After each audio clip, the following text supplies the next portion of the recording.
Alrighty, I have 2 o'clock on the dot for me. So I'm going to do a tiny bit of housekeeping and then I'm going to let Denise take it away. Good afternoon, everyone, and thank you for joining. We're so glad you chose to spend part of your afternoon with us for today's CEU Pickup Trucks and Child Passenger Safety. My name is Danae Hicks. I'm the program specialist for the Texas A&M Passenger Safety and Kids Safe Initiatives team. Thank you again for joining us. Before we get started, I just want to cover a couple housekeeping items. Today's webinar has been approved for 1 CEU hour. To receive credit, you'll need to attend the full presentation. We'll be tracking that through the webinar platform. Within 72 hours after today's webinar, you'll receive a follow-up email with your certificate of participation. That will also include a short 5-question evaluation survey. We'd really appreciate if you take just a couple minutes to complete that, because we really use your feedback to plan future CEUs and identify topics that you want to learn more about to keep bringing you those presentations that are relevant, practical, and interesting. If you have any questions during the presentation, feel free to drop them in chat. We will be monitoring that, and then if we have time at the end, we will answer those. Today, we're excited to welcome Denise Donaldson. Denise is the publisher of the Latch Manual and a child passenger safety technician instructor with years of experience educating technicians and caregivers across the country. Today's presentation is going to focus on one of our most common vehicles that we see on the road, and one that also can present some unique child passenger safety challenges. Denise will discuss common issues that technicians encounter while working with pickup trucks, including limited seating space, front seat considerations, tethering, and other installation challenges. She'll also share practical solutions send me a picture of this patient and educational tips please, that CPSTs can use while helping families transport children safely in these vehicles. We're grateful to have Denise joining us today and look forward to hearing from her expertise. So with that, I will turn it over to you, Denise. Super. Thank you so much. I appreciate having you ask me to do this today. And in fact, so again, since Katrina Rose and I work on the Latch Manual, we especially need to keep track of various aspects of pickup trucks. But I also, as I was sitting here waiting to get started, I've given this presentation many times, but I've never noted this before, thought about it. But I actually met Katrina for the first time when she came to my car seat check event many years ago.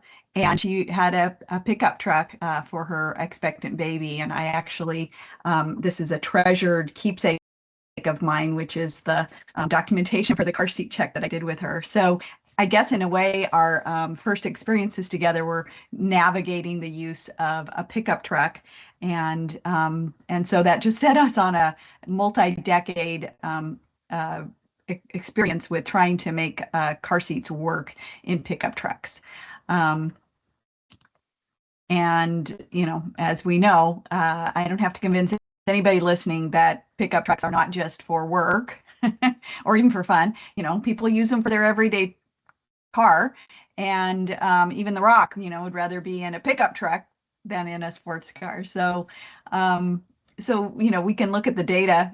The stats don't lie. They're just very popular vehicles, and so they're for years and years among the top selling vehicles of all the vehicles in the U.S.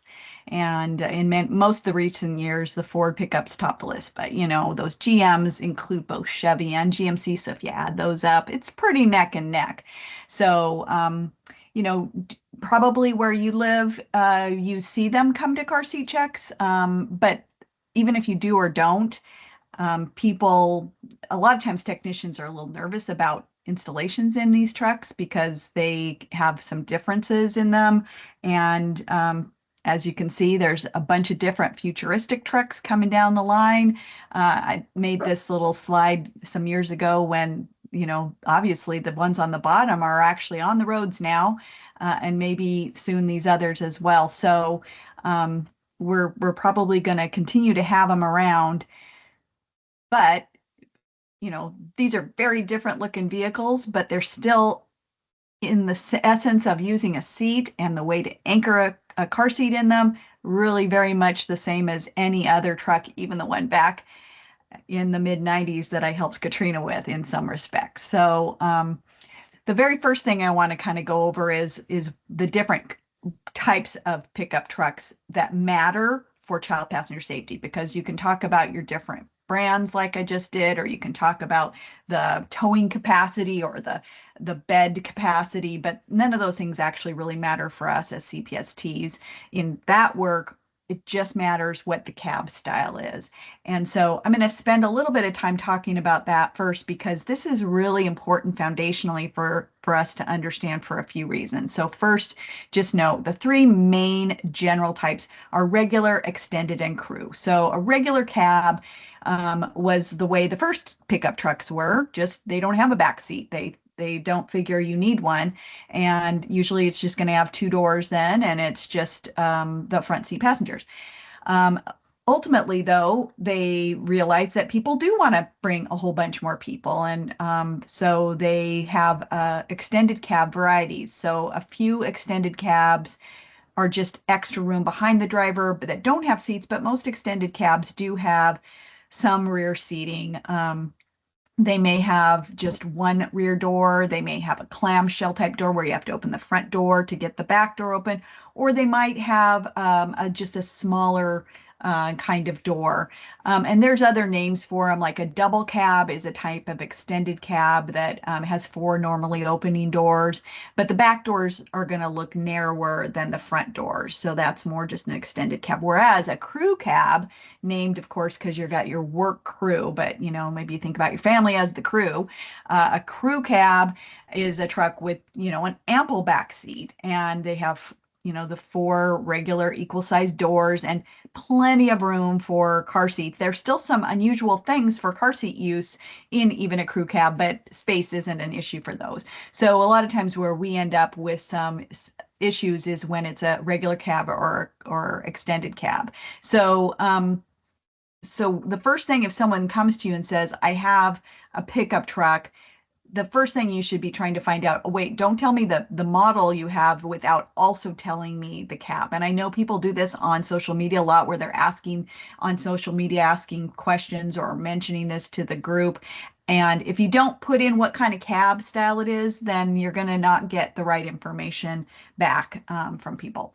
So the other thing that's important to know is when most of these pickup trucks have multiple cab styles with the same model name, but they don't make separate owner's manuals for each one of those. So that's extremely important to recognize when you're going to look for how to do things in a car, so in a particular truck. So here's a Toyota Tacoma example, and they have what's called an access cab that has rear seats, and you can see that this is the picture of what it looks like for tethering in the back. We're going to get to tethering toward the end, and this looks kind of, wow, that's a lot going on there. But just looking at that picture, you can see how different that is than the access cab without rear seats. There's still tethering information, but it looks a lot different. And then finally, the double cab, that extended cab with sort of bigger seats, but not a full back seat, that looks different still.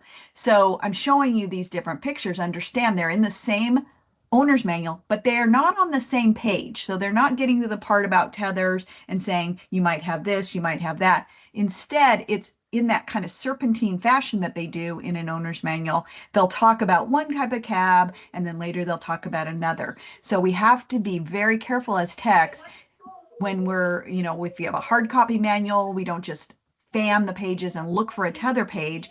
We have to make sure we go back and see what's the heading for this one that will tell us what this one actually goes to. And that's going to be true not just of your tethering information, but anything about that pickup truck. So you really need to make sure you found the right place.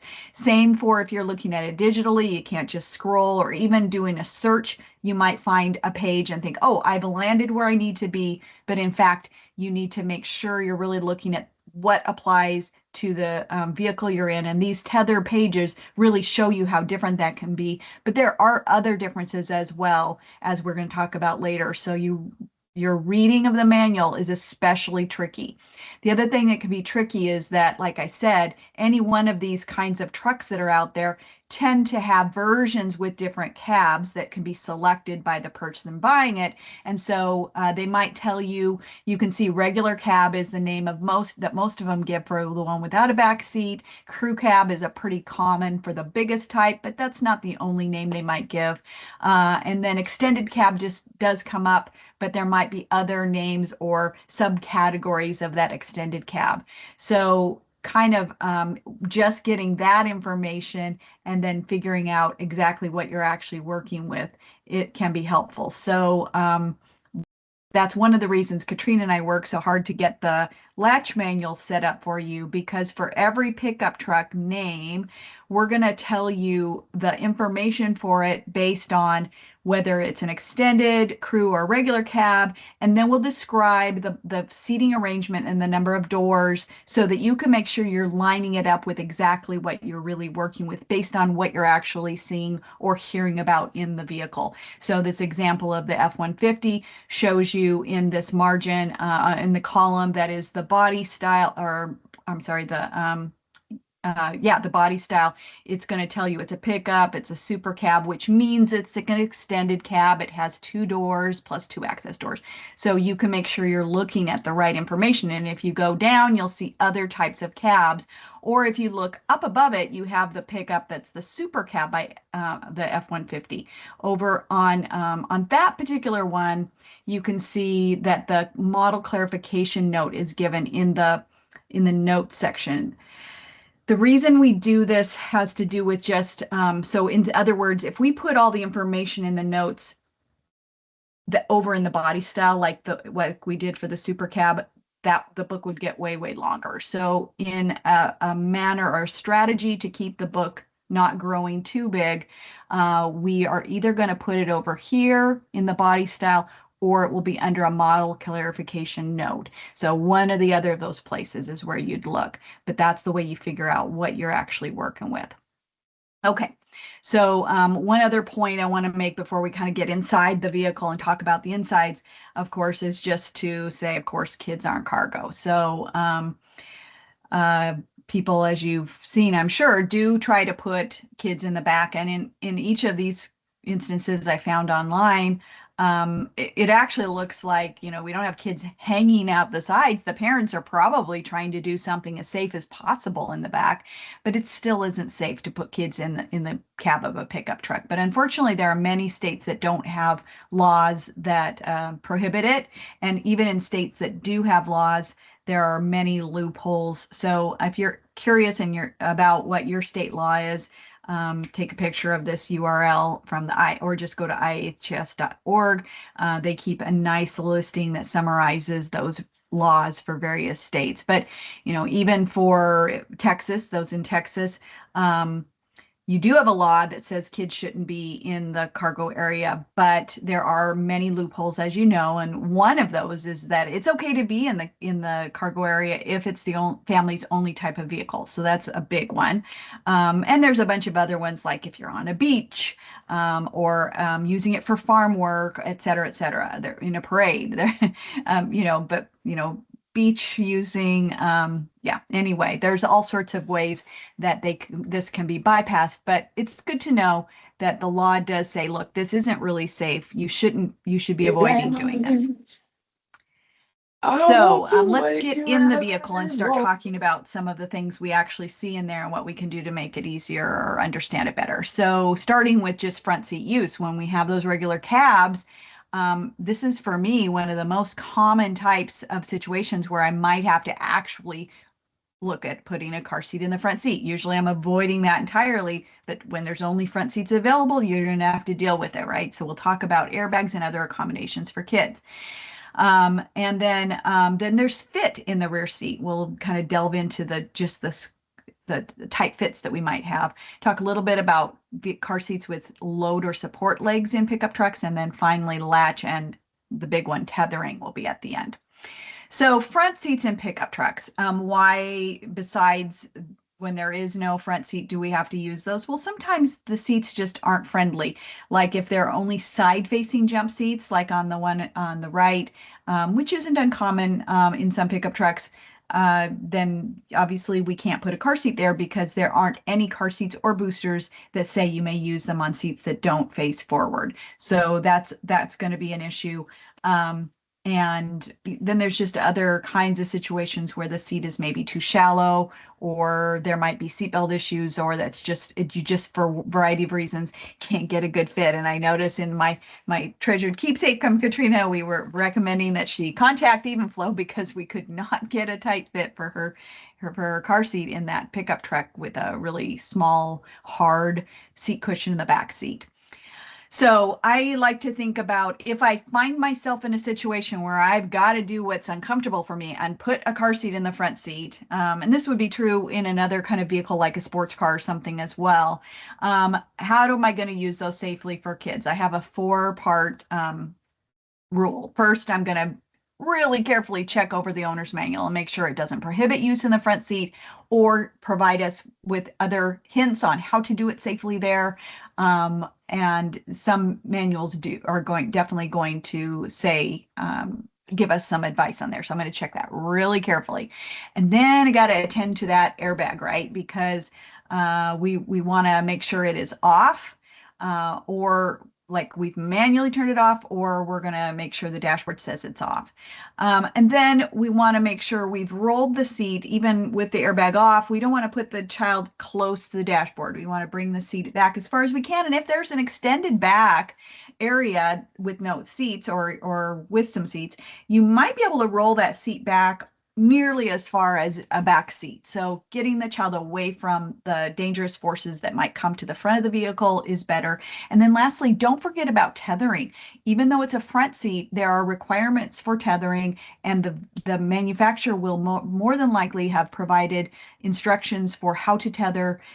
Even when there is no back seat, there may be ways to tether there. So don't assume just because you're in a front seat that you can't tether. I will also note that in some older pickup truck manuals, that's where you're going to see advice in the manual for the pickup truck from the manufacturer saying to tether to a seatbelt from the rear. So even if the seatbelt was for one of the side facers, you might be able to utilize it as a way to tether. And I know that can sound super weird. We haven't done this very commonly in the last 25 years, ever since we got latch, but this used to be rather a common approach, and many manuals for older cars from before 2000 actually do describe this as the way. So if you want to learn more about this method, page 47 of the 2025 latch manual describes it, and this Ford F-150 from these old, but perhaps you'll see them model years, is an example. These images, I got to say, these are, I used to have an illustrator, and obviously these are pretty old. I need to update. If anybody knows a good illustrator, let me know. But it's trying to show some techniques that you would use. The pictures are more like a school bus situation, but you get the idea, where you're taking that hook and attaching it or utilizing a belt from the back to be an anchor, because it might not be what we think of as a tether anchor, but it is an anchorage. Okay, another thing about front seats you should note is that some pickup trucks have that full long bench seat that has a center seat. And so, it used to be in the olden days, that was fairly common to have a center seat in the front seat, even in a sedan, but we don't really see that anymore, and it's not typical. But the pickup truck is where you might encounter that.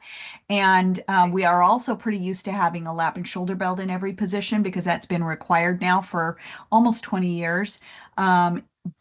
But it does not apply to the center of the front seat. And so that's where you're probably going to see a seat belt that often is just a lap belt. And I took these pictures obviously a long time ago, but a kid was super excited to get in this seat at the auto show.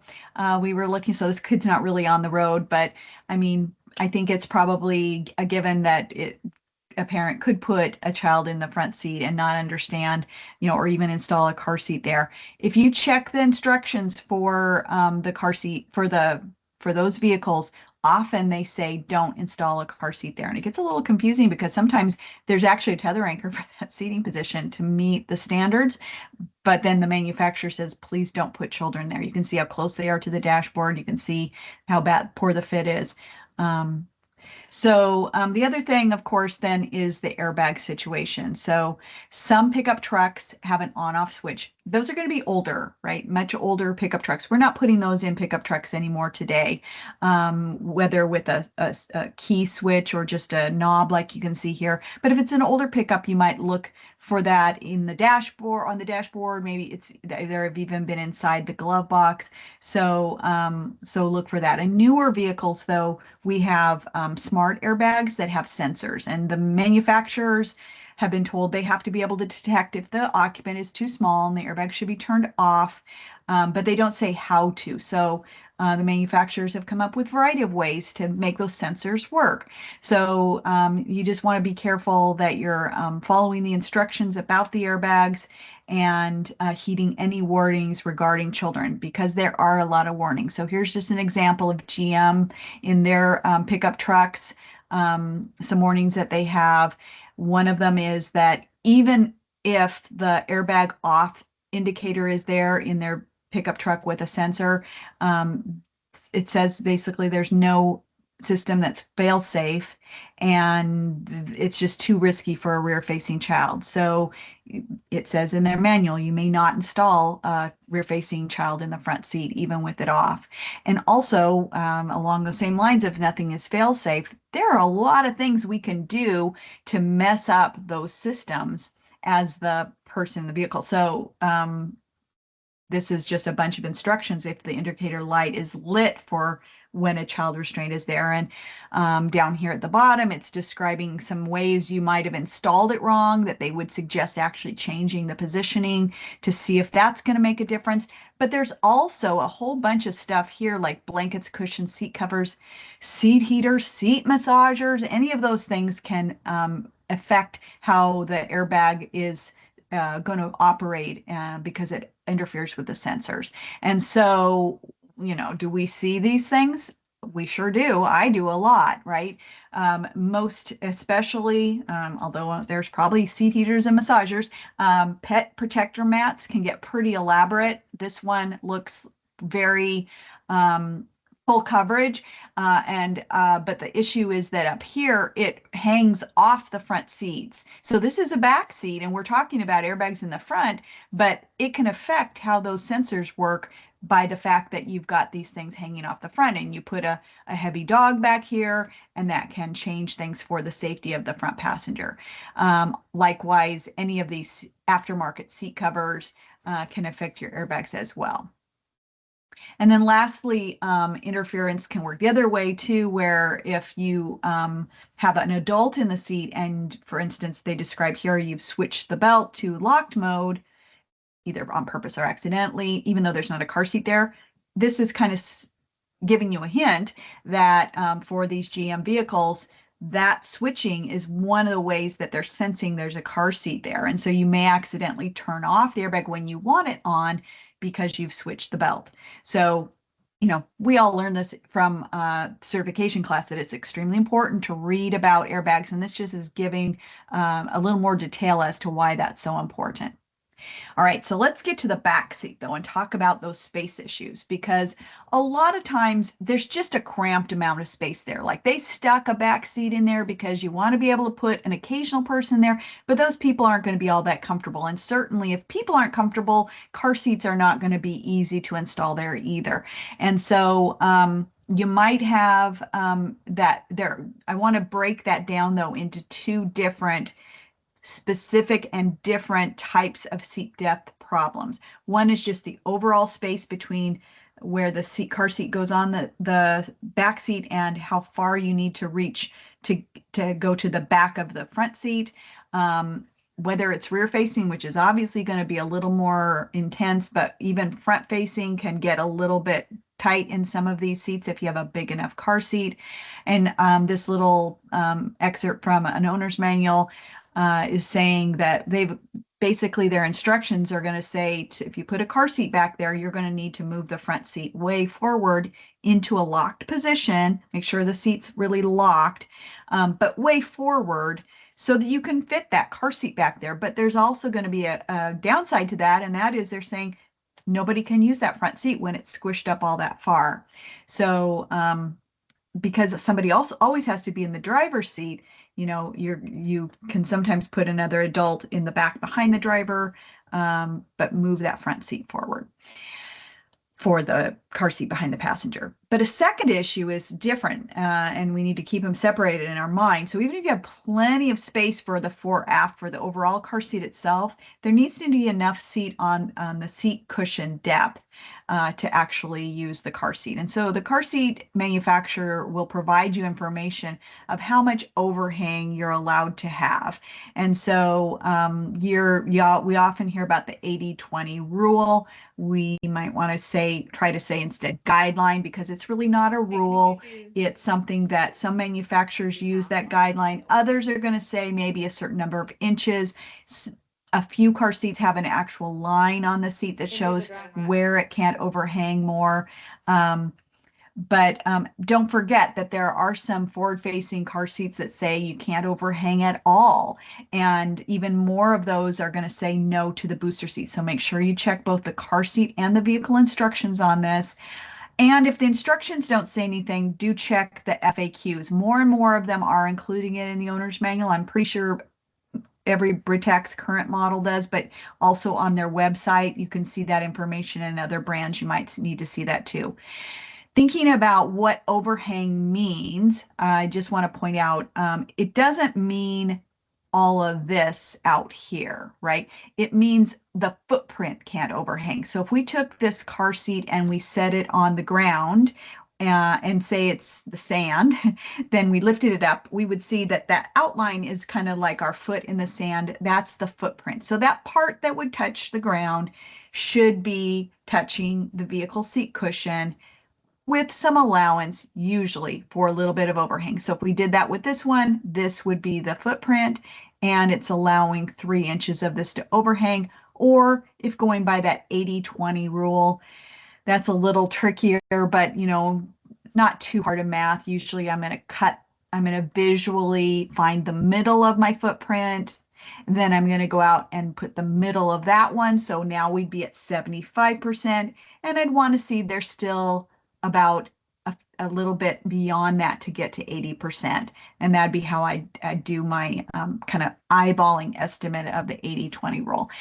Not surprisingly, the 3 inches, I've seen one that has 4 inches. So there's different things. That's usually going to be a lot like 20% overhang, but it's giving a little more of an objective number we can measure instead of doing that eyeballing. But these are our ways for doing that as CPSTs. So going back to this kind of unfriendly looking drawing of a back seat in a pickup truck, I also want to note that while the manufacturers of the pickup trucks, of course, are making seats that are pretty tiny, they have over the years recognized that car seats need a little more support, and a few have come up with some ways to make it more accommodating to car seats. And so while we might look at a back seat like this and go, oh, can't fly, there are examples like this one with the Nissan Frontier King Cab. In multiple years, in their back seat that was a jump seat like the one I just showed you, where they can pop out another area to help support a car seat. And so the instructions, really, you need to check those carefully for the type of cab you're in, because this isn't going to be in any cab. Their King Cab is their access cab, or their extended cab, and it's showing you that you flip the seat up and kind of open out this other area, and that it's supported by these little metal props, which they don't show here for some reason, but those would go down to the ground. It reminds me always of like a little camp table or something, but it's there for car seat use. And so in other words, you're going to check out the owner's manual. It's going to describe it here, and it ends up looking a bit like this. So way more for aft support for the seat, much more likely you're going to get that 80-20 or certain number of inches to match. It wasn't all that easy for us to install a car seat on here, of course, because we don't have a nice squish for the seat. But please notice we're going to talk later about tether anchors, and you saw the tether routing in that seat takes one of those indirect routes. Tethering is going to be that much more important for your forward facers because of how tricky it is to get a tight installation otherwise. continuing on this theme of some clever solutions, the Chevy Colorado and GMC Canyon since model year 15 and up to today, they have also come up with a solution for their small vehicles. So I pulled, just so you can see, those vehicles are the smaller versions of the bigger kind that Chevy and GMC have. But even in that smaller version, they still have an extended cab without rear seats, an extended cab with rear seats, and crew cabs. And so from the various pages of the owner's manual, I pulled these pages to show you the different types and how different they look in their tethering. But for this purpose, the thing I want to point out is in the extended cab with rear seats, notice the difference between the behind passenger versus behind driver are these two little holes in the front of the seat. And those are important for us as CPSTs because those are little portals for their solution to how to extend the seat. And so what GM did really cleverly is if you look in the instructions, they're going to say, well, if you got a car seat there, you don't need to have the head restraint there. So we're going to utilize that by pulling it out. It has those little posts and it tells you to push the button, pull it out. And then you flip it around with the flat side up and you put it into those portals in the behind passenger only spot. And so when you do that, you end up with that extended area. And it's a nice squishy kind of soft type of seat that it creates. So you can see it here with a booster, with a car seat. This is one that I actually worked in, and you can get a nice tight fit in this vehicle, and that definitely helps a lot. So again, this is when it is allowed in the owner's manual for those two specific models, but many, many years where we have that. But also checking carefully, there are restrictions on this. So again, it was only in the behind passenger position that you have this. And furthermore, they say never put any car seat behind the driver. So that's your only spot really in the back seat for putting a car seat. And they also note that use that extender only for a car seat or booster. So if you have an older child who wants the comfort for their legs or an older person, that should not be done. And then also, again, there's the same restriction that if there is a rear-facing car seat installed, no one's allowed to sit in that front seat. So even with that extender, we're also moving the front seat forward, and it's way too far forward for a front seat passenger to be there with the whole rest of the safety system. So what that means is they're going to have to be over in that behind driver position if there's an additional besides the driver. Okay, now load legs in pickup trucks is another kind of more modern concern because we have so many more car seats with these support / load leg, foot prop. There's a lot of different names for it, but they all mean the same. They're that car seat that has a part at the end that goes down to the ground, supporting the ground. And so we have issues with those that are special in pickup trucks around just whether there's enough space for and after them. Sometimes we have cup holders that are built into the seat so that the leg would go down into those. And then there's often understore storage, for instance, for tools in the back seat. And so you want to check for manufacturer's warnings about that, either from the car seat manufacturer or the car manufacturer. So those storage spots aren't always super obvious. So here's a couple of the same Ram truck we have with the, here's one truck that was more basic. And so the lid for the storage is shown right here. It's obvious. And if you lift the lid, you can see there's the void underneath. And so the ground is really a lid in this case.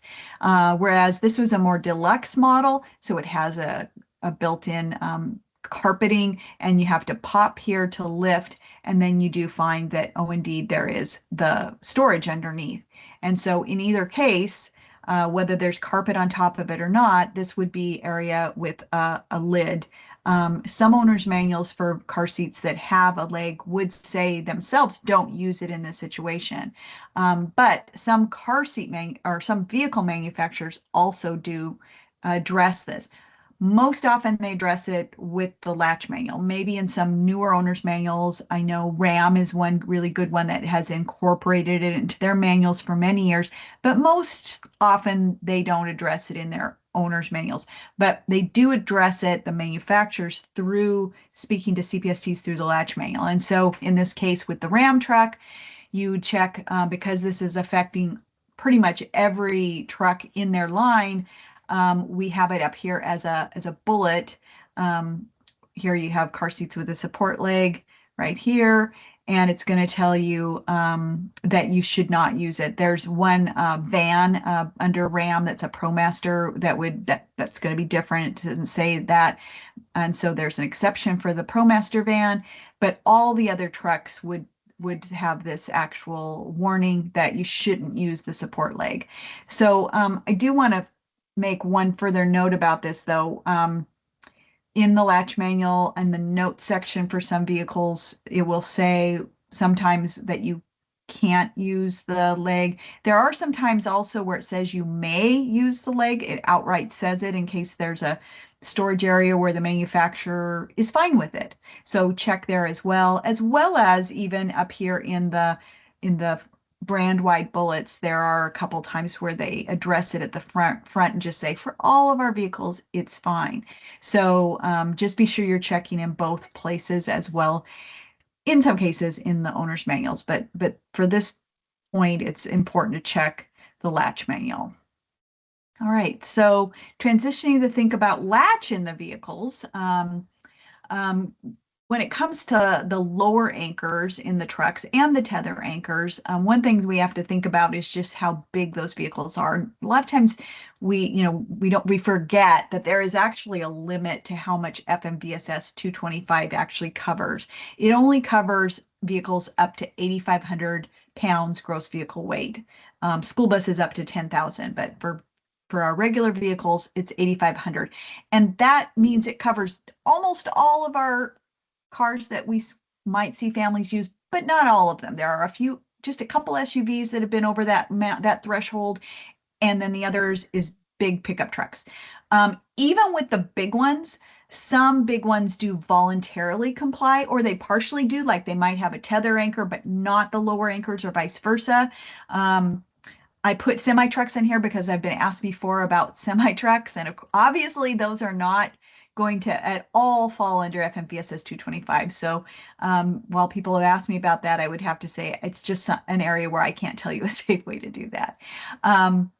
And so there's just those considerations. If you see something that looks kind of like, wow, what I'm used to, where's my tether anchor, where's my lower anchor? You can check you can check, of course, in the latch manual, it'll tell you whether they have those or not in the vehicle. And we do try to include these big vehicles, even if they don't have latch in them. So we can tell you that they don't. But if you're curious on a more general basis about what is required and what isn't, chapters 2 and 4, of the latch manual, or where it's going to say what the requirements are and what exemptions or exceptions there are to 2 is about the lower anchors and 4 would be about the tether anchors. So for the last bit of time we have, I'll talk specifically about tethering. So, we know that the one out of FMVSS 213 and 225, the one thing that is a design requirement is the actual hook. The tether itself can be different and varied, and the adjuster can be varied, but this hook part is pretty much regulated in design because they want to make sure they can then tell for 225, look, this is the hook that the car seat would have. Make sure you make whatever you do with your tether anchor accommodate that hook. And so then among the vehicle manufacturers, they can come up with what they think will work best in their vehicle for a strong anchorage point for their tether anchors that they're required to have, and what the components of that might be. But one of the things they are shown in is this image that shows where the anchor could be for each seat. And of course, this is just a two-dimensional drawing, but it shows you that there is, we have the ones up on the roof of the car. We have them way in the back. Much more often nowadays, we have them on the back of the seat back, or right on the package shelf for sedans, which are less common. So really very common to have it on the back of the seat back, but we have this whole open area that they can design it. And notice though that there's this little white area right behind, because if you go back and look at the design here, we do have a limit. We have the length of the hook plus whatever webbing there is before the adjuster. It's usually pretty close, but that is as short as we can get it, even if we take out all the other slack.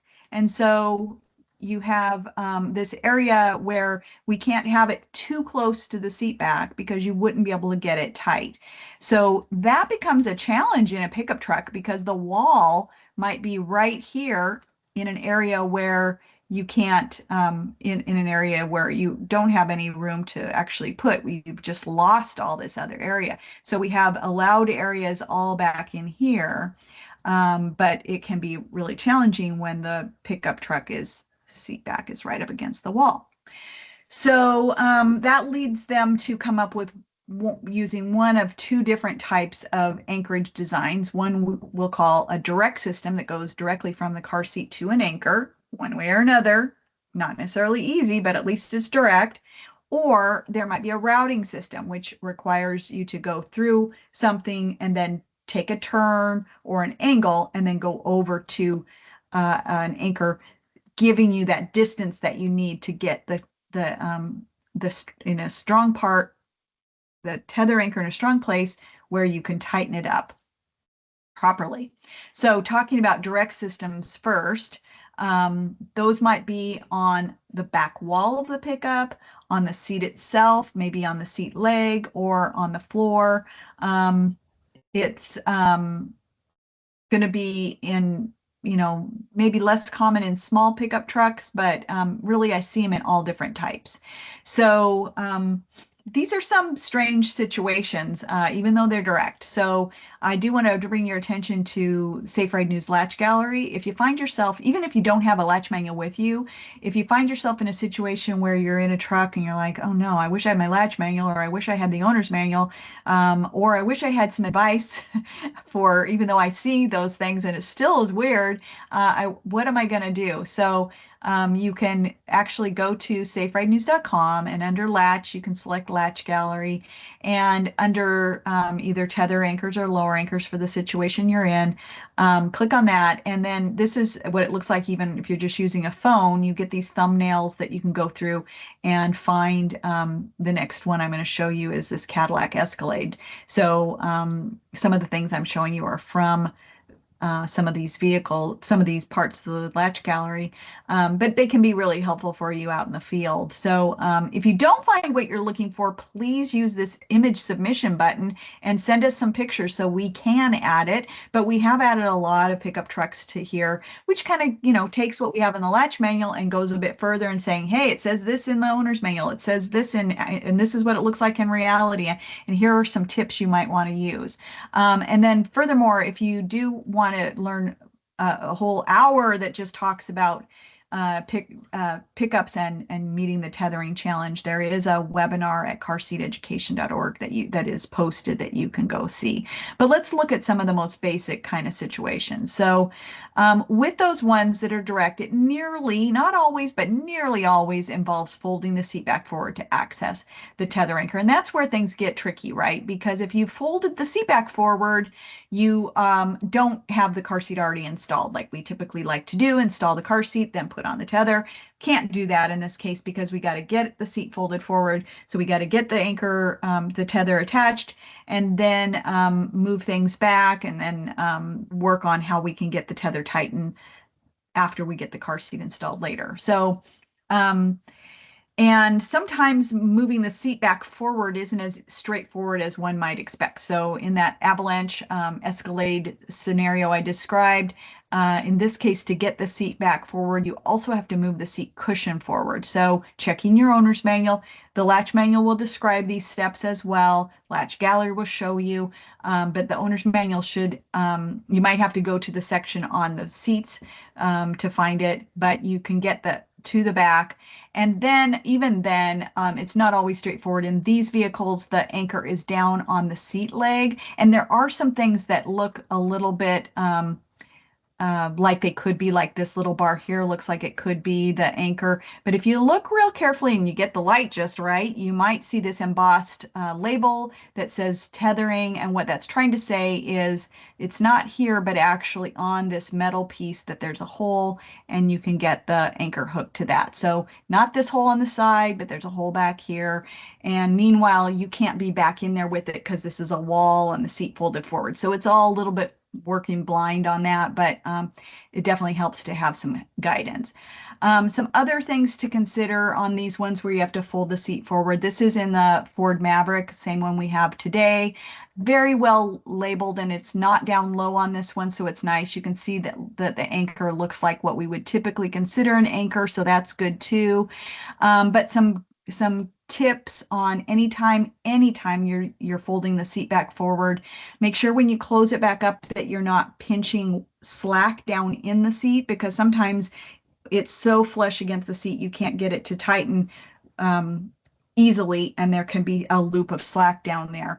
Also, make sure you're really carefully shutting the seat back again. So anytime you've undone a seat back, you really want to check it and make sure. And if you do it after you've installed the car seat, in this case, the car seat itself will make it impossible to tell whether you've actually gotten the seat. So get it closed first and make sure it's really closed. And I say that especially with the Ford Maverick and the Ranger, those are a full seat back with only one anchor point for when you close it. And I've had many experiences where you feel like you've really shut it firmly, and yet it's not actually, the pawl isn't actually going over. So just really be sure that you get those shut, because it is a really bad misuse to let the car seat be in there or a person riding in there with a seat back that actually would fly forward in a crash. It's not locked.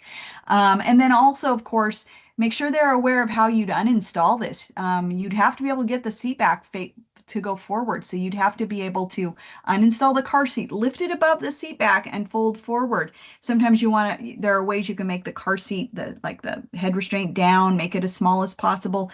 But these kind of tips are going to be important for them after they leave us. So they're with us and we've shown them how to do it, but then they get in a situation where they have to take it out. If they haven't been forewarned, very likely they're going to just cut that tether strap. So make sure you address the fact that it's a little bit tricky in some cases to get it undone. Lastly are these pickup trucks with a routing system, which we usually consider, they have their own challenges as well. Most people would consider these the most tricky. They're going to go straight behind the car seat usually to some sort of a router, and it might be a loop like this, or it might be a metal router, and then go over to a different place and hook. And in this case, in the drawing, it's another part that would be a router if the car seat were in the center, but in this case, it's serving as the tether strap. So there's a whole bunch of different ways. Sometimes it's not a loop to loop. Sometimes it's a loop to a hard anchor. But in any case, what they're accomplishing is they're bringing enough length into it so that it can actually get tightened. So here's an example of one in a vehicle that is going through a loop and then going over to another. And you could, like I said, you can see a lot of different things in these vehicles.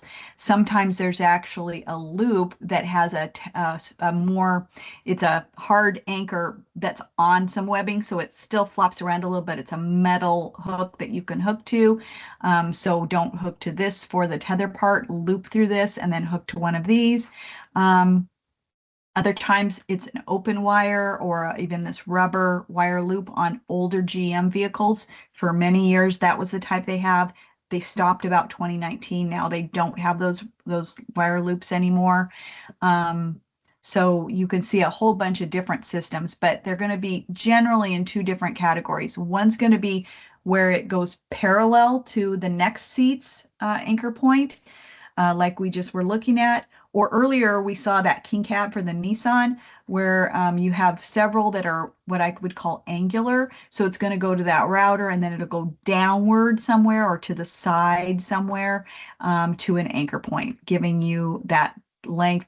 But in either of these cases, like you'd want to make sure you're taking out as much slack out of that strap as possible. So this is where, we can be very helpful to caregivers. Back in 2014, the IHS studied this, bringing in people to actually giving them the manual. They knew they were being tested on how well they could do this. And only 11% actually got this kind of use properly done with this kind of tethering. So it's definitely something that we want to be helpful about.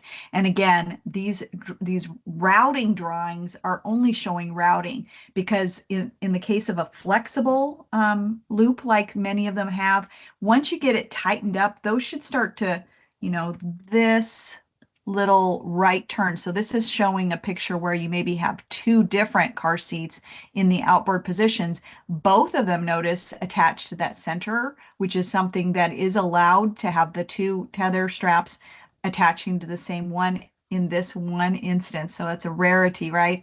We specifically note this in the latch manual in case you're nervous about it. But notice where it makes this bend. It wouldn't be bent like this maybe at first, but as you tighten it up, excuse me, this should become straighter and straighter, and this should strain a bit because you're taking out the slack. Also, note that you are going to have cases where you have a really tight situation.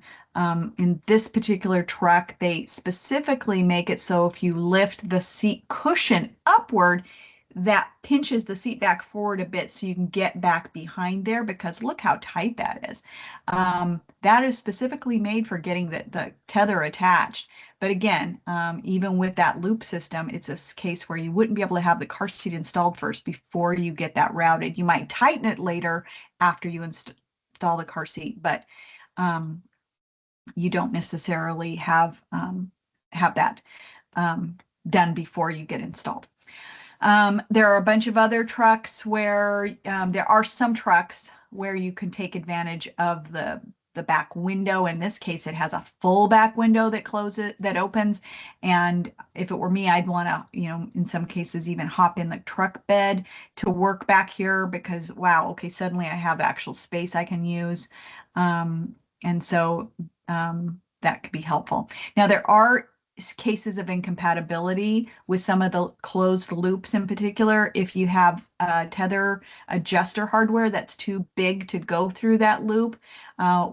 Luckily, with our car seats, we have fewer of these big adjusters, but they do still exist. And so sometimes it can be hard to get through there. I would say sometimes it's impossible. If it is really hard to get through, I would also call that an incompatibility. Don't try to push it through because remember, they're going to have to get it back out someday, and it would be even harder to get back out. So if it doesn't fit, it doesn't fit. We do have potentially fixes for this. At the Latch Gallery, we describe that fix using a tether extender as a way to do that. So just take note of that if you ever come in that situation where you have this incompatibility, you can check the Latch Gallery for that. I also, because it's so popular and such a nice new installation method for these Chevy and GMC trucks, where I mentioned they don't have this rubber loop anymore. What they have now is a loop that's a cargo loop going to a hard anchor. And the thing that's especially important to note for you is even though they want you to go between the head restraint posts, the loop isn't directly behind there. And there's a good reason for that. They want it to actually end up so that they're not hanging on these post. And so they put it over here, and your technique you'd want to do is go between the posts, get through this loop as I've done here, and then you head to the right to go to the neck to the actual anchor, which this is a poor picture with lighting, but there's a bracket, a metal bracket over here that it's hooked to. And notice that the loop starts over here, but now that I've taken all the slack out, it's really straining it over here. And now it is really actually going from the middle of the head restraint. And note that it's not hanging on the head restraint post. So when it crashes, it's not going to put all the strain on the head restraint post. And so that's been roughly in those Chevy and GMC trucks since 2019 or 2020 when they put that system in. And this is a better picture of what it looks like when you go over to the actual anchor, which it's really nice, I think, to be able to hook it to something that's so solid, and it just gives you that much more strength to be able to pull and tighten it. But a lot of times it's moving the slack of the tether through that system. It's not necessarily going to come through that loop without a little bit of extra help and then pull your strap through the adjuster. And then I'll also note there are some routers that aren't a closed loop type where you would just slide it in. And because you can slide the webbing through, you don't have to worry about that adjuster compatibility problem. But these are tricky ones too. And typically those come with those angular systems. So the Honda Ridgeline, ever since it was made, that's actually one truck that's only been crew cab all the years it's been made. It had a hiatus for a couple years, but every year it's been made, this is their latch system for it, where you'd go through the router, and then on the outboard positions, you actually go down to an anchor down on the floor here alongside. And this one's really obvious, and there's probably, I can even see a little bit of a label for it or an icon that shows that's what you use it for. If you're in an older one, you might not see that at all. It might not be so obvious, but that would still be the technique. And then the center picture, I was so lucky to find one that had white anchor because it doesn't usually show up well in a photograph, but these white anchors are really obvious. And so in the center, it's especially funky because you go through the router and then you go down the front of the seat back and hook to an anchor that's in the seat bite. So these are your lower anchors, and then in the center of it is your tether anchor. And so it's, quite unique in that way. And also they actually have this for all three positions of the vehicle then. And then here's just another example of going through a metal router and going over to the anchor point. And actually, this is an example of misuse because I went over too far. It should actually come down to the one that angles appropriately for it. Okay, so I'm almost out of time, and I don't know if we have any questions, but I'll just note that I've mentioned the latch manual a few times. We do really try to take a lot of pains to make it as helpful for you as possible. This is just listing some of the other things that are in there that you might find useful. And we actually have a fact sheet on pickup trucks that you can order from Safe Ride News if that's something that's of interest to you. So on that note, I guess I don't have a goodbye slide. Again, I'm Denise Donaldson, and if you want to reach me, you can just email info@saferidenews.com. And I hope you do reach out to me because right now we are in the thick of it for the next latch manual. The 2027 is being worked on right now. And we get great feedback from you guys in the field. So if you have something that you don't think is in there or you think could be clear or you wish were in there, if it's latch related or even latch tangential, I will do my best to get it in there for you. So Danae, do we have any questions I can answer? We have two questions. I'm going to work backwards actually because it's a little bit more relevant than making you hop back all the way to the beginning. We had a question that says, can you clarify about the importance of going over or under the headrests or needing to remove the headrests? Okay. What would be considered best practice? Is it always dependent on what the vehicle manual says? Yeah, super good question. And yeah, so I'm glad you asked it. So often, and this is a good example of it, there's the ability to take off the head restraint. And so you don't have to worry about going through the posts and then over and all that if you've just taken the head restraint out. If the manual doesn't tell you to do that or that you may do that for the owner's manual, go to the latch manual and look in the bullet section, that part at the beginning, because we do ask every manufacturer, because a lot of techs are like, well, it doesn't say I specifically say I can do it in the manual, but it doesn't say I specifically can't. Well, we want to give you a place where it says you specifically can take it out. So you might find it there. But The other thing to note, and this is specific to pickup trucks, is that the Rivian and Cybertruck that I showed at the very beginning, those two newer trucks, if you haven't seen that one yet, they put their anchors as a direct route, but they're at the top on a little ledge, like a teeny little, it's not a, package shelf or anything, but it's a little ledge. And so it's actually quite close. To me, it looks like it would even be in that white space. So it's quite close to the seat back. On those, you want to really be careful to read the instructions about going, it might need that length to go over the head restraint or around it to actually be able to tighten it up properly. So be sure to check. And so in other words, you can't automatically take off the head restraints, check the instructions, check the latch manual, but those are the kind of details we definitely want to get in there for you. So thanks for asking that question. All right, I've only seen one more come through, so unless some other ones pop through while we're answering this next one, we should be good to go. They want you to talk about the middle seat of a front bench seat in a pickup. They said there's usually a seat belt. Could a rear-facing seat go there so both adults could still ride in the front seat?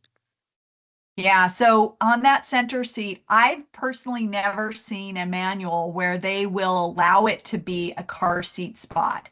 And as I mentioned earlier, this gets super confusing because sometimes they do have a tether anchor there. And the reason they do is because they have to comply with FMVSS 225. And so that might be that third spot for the tether anchor that they're required to supply.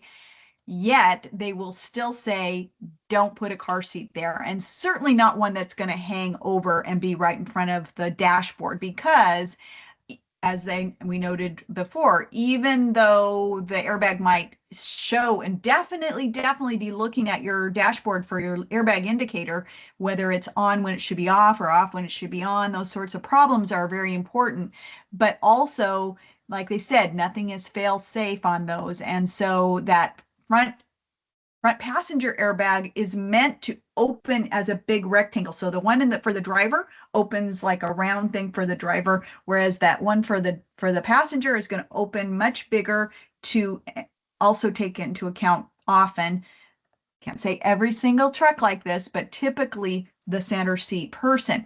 So you're back to a big airbag issue there. So unfortunately, I would not, to the extent you can, do not put children up there. And certainly, boy, I mean, I do remember in my career one time where I had to help someone because there was no back seat and there was no other option than to put that child up there. But it's quite nerve-wracking kind of situation because of airbags. Definitely. It's a challenge, and sometimes you got to play car seat Tetris to figure out where we can put people and make sure Yeah. everybody fits safely, or as safe Yeah. as we can Is get this them. the only family vehicle that they have? And can they actually use a different one? And maybe this isn't a good backup vehicle for you until the child is much older. Katie, if I see your hand raised, so if you have a question, if you want to unmute, you can. Yeah, thank you. And that was actually my question originally too. I have a follow-up question is, do you know, is there a legal issue with this as well? I'm up in Minnesota. We know we have updated laws as far as rear facing, through 2 years old, all of that. But with the jigsaw of the pickup trucks, are there a lot of laws around that? Like, could you get a ticket for trying to make the safest choice for your family, even if it's tricky? Are you talking about, can you get a ticket if you put them in the front seat, even if you followed all the rules or that kind of thing? Right. Yeah. Yep. So I know in my state we're not allowed to be in the front seat until the law includes that. So every state is different. We're not allowed to put kids in the front seat till they're at least 13. So that's what the AAP recommends, and that got into our law. Most states don't have that as part of their law, so but some do. So it just depends on your law, and if you don't have that in your law, then it'd be something to consider also upgrading your law. If you're not sure about your law on this point, of course, we know to go to ghsa.org or ihs.org, which has summaries. But also on the Safe Ride News website, I have a interactive or a map that you can click on your state and see the actual text for your law. So when I need to go see an actual state's child passenger safety law, I actually go to my own website and I go look it up that way because, and thank you to Brittany Lombard who helped me put this together.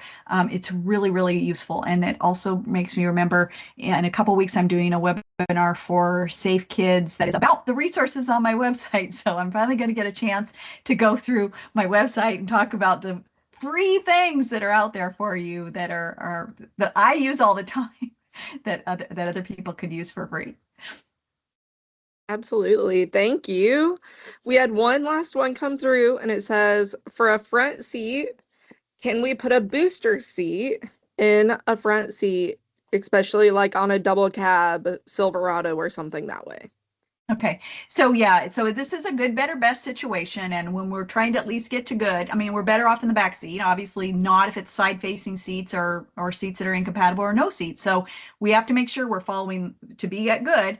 What do we have? We got to follow the car seat manufacturer instructions, the vehicle manufacturer's instructions, and the state law. So that's my kind of foundation. And as long as I'm following all three of those and they all say you could, then, or they don't say specifically you can't, then, perhaps we've reached good. But if I could do better, I'm going to try to do better. I hope that makes sense. I know that sounds a little bit like general, but that's my basic guideline. That's kind of how I'm going to mentally go through it.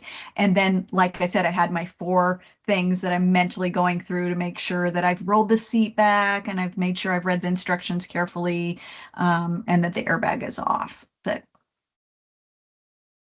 Perfect. Yeah, there's trucks pose quite a few challenges. They do. And yeah. But thank you so much. I've got just a tiny bit of housekeeping left to do for those of them that are still on there. If y'all saw, I dropped the survey in the chat and I pinned it to the top. So if y'all just cannot wait to give the feedback that we all know you are dying to give, feel free to go ahead and do it now. You don't have to wait until I send you your certificate. Other than that, let me get to the correct page that I need to be on in my computer, which is right here. Should I stop sharing? Yes, absolutely, you can. As we wrap up today, I want to extend a sincere thank you to Denise for sharing her knowledge and her practical experience with us today. Pickup trucks definitely present some unique challenges when it comes to child passenger safety, and we appreciate you better helping us understand how to navigate those situations and support those families that we serve. I'd also like to thank all of you for joining us this afternoon. We know that you have busy schedules, and we're grateful that you choose to spend your part of the day learning with us. Within the next 72 hours, you will receive a follow-up email that includes your CEU certificate, and it will also include a link to the survey. If you don't want to complete it now and you want to think on it a little bit, please make sure you fill that out when you do get your certificate. We use that information so that we can make sure that we're giving you timely, practical, exciting information. And if you have something that we haven't covered yet or you haven't seen anybody cover yet, we will try to find a way to turn that into a CEU and track it down so that you and everybody else can get those questions answered. And we may get Denise to help us with some of those, maybe if we need to. So well, thank you all again. I was in Texas for a conference years ago when someone there said, you should do a pickup truck session. So it's like, yeah, that's how it happens. Absolutely. Thank you all again for your dedication to child passenger safety and for the work that you do every day to keep children safe on every ride. We hope you'll join us. Next month, we will have Nikki Chavez here, who's going to talk about NICU tolerance testing and child passenger safety, some adjustments that we can make to help those kiddos hopefully pass their tolerance testing. So have a wonderful afternoon and safe travels.